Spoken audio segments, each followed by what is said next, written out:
Assalamualaikum warahmatullahi wabarakatuh. Selamat pagi, salam sejahtera. Semoga kita masih diberikan selalu kesehatan dan selalu tetap semangat di dalam belajar.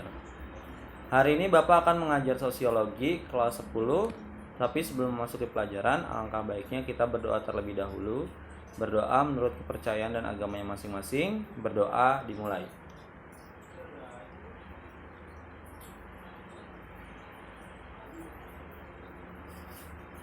Oke, sebelum masuk ke pelajaran, Bapak akan membacakan tujuan dari pembelajaran pada bab ini.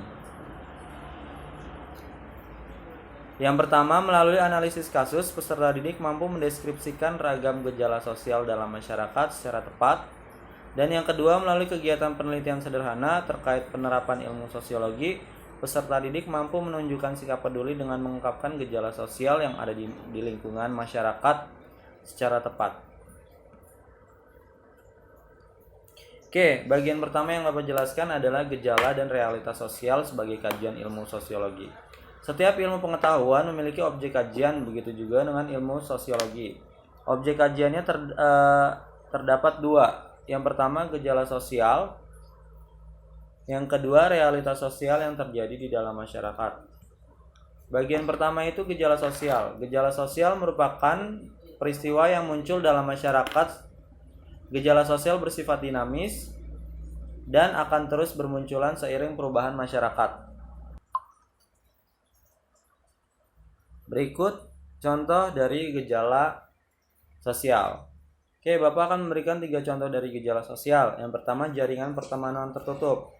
Jaringan pertemanan tertutup ini bisa berupa jaringan narkoba yang terjadi di kalangan antar pelajar, itu termasuk jaringan pertemanan tertutup. Sedangkan produksi berita hoax merupakan berita palsu yang beredar baik di media massa ataupun di berita online ataupun di televisi pun ada.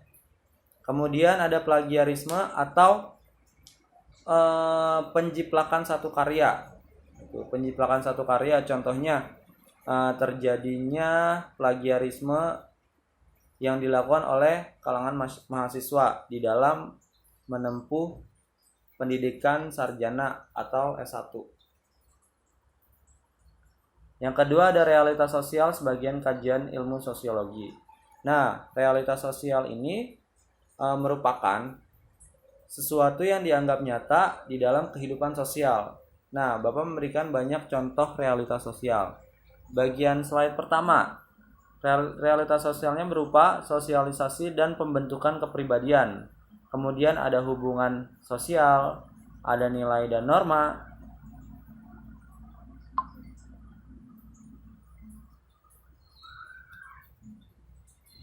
Kemudian ada kelompok sosial, struktur sosial, mobilitas sosial, penyimpangan sosial, pengendalian sosial, perubahan sosial, dan lembaga sosial. Bapak sudah memberikan contohnya.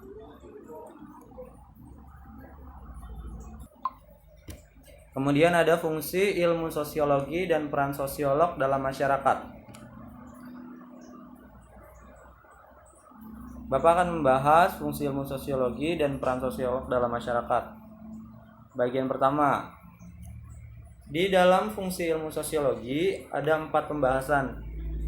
Perencanaan sosial, pembangunan sosial, memecahkan masalah sosial, dan penelitian sosial.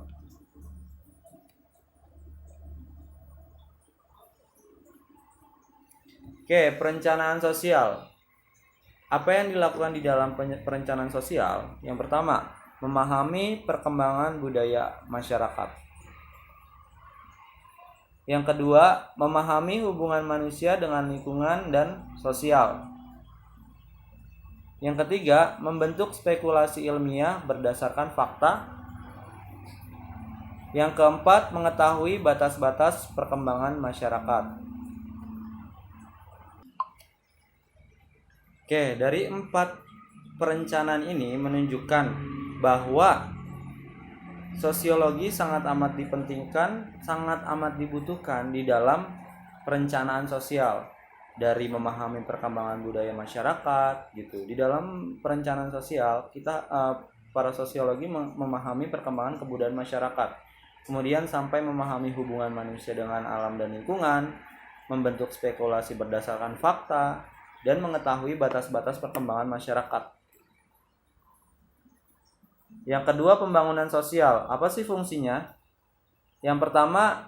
Fungsi yang pertama, tahap perencanaan.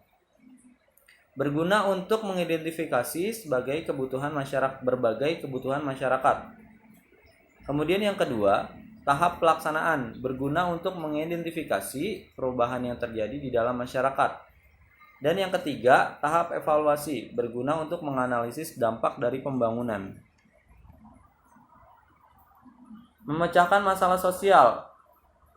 Yang pertama, memberikan informasi yang terkait dengan masalah sosial. Yang kedua, memberikan analisis ilmiah terkait fakta masalah sosial.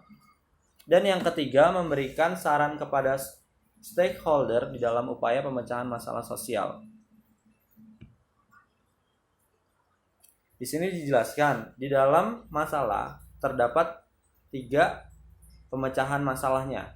Yang pertama ada solution pertama atau pemecahan pertama, kedua ada pemecahan masalah kedua, dan yang ketiga ada pemecahan masalah yang ketiga.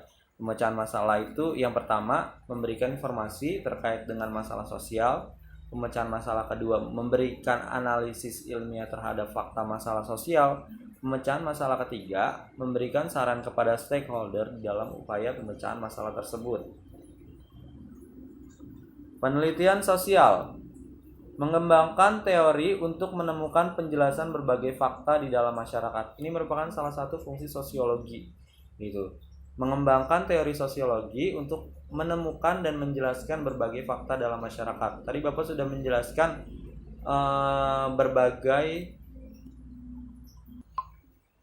berbagai macam gejala sosial. Contoh dari gejala sosial itu seperti apa, kasusnya seperti apa. Itu termasuk fungsi dari sosiologi. Nah, sebelum Bapak memberikan tugas, Bapak akan memberikan kesimpulan di dalam pembelajaran ini. Di dalam sosiologi itu kita mempelajari berbagai aspek. Salah satunya gejala sosial. Gejala sosial itu satu gejala yang terdapat di dalam masyarakat. Contohnya yang telah Bapak sampaikan tadi. Yang pertama itu jaringan pertemanan tertutup, produksi berita hoaks, dan plagiarisme. Dan adapun fungsi dari sosiologi gitu, dari perencanaan dan lain-lain. Itu kesimpulannya. Kemudian tugas untuk pertemuan kali ini hanya satu, yaitu carilah 5 contoh gejala sosial dan jelaskan. Kemudian kalian tulis di buku dan kirim ke Google Classroom yang telah Bapak berikan kodenya. Terima kasih atas perhatiannya. Wassalamualaikum warahmatullahi wabarakatuh.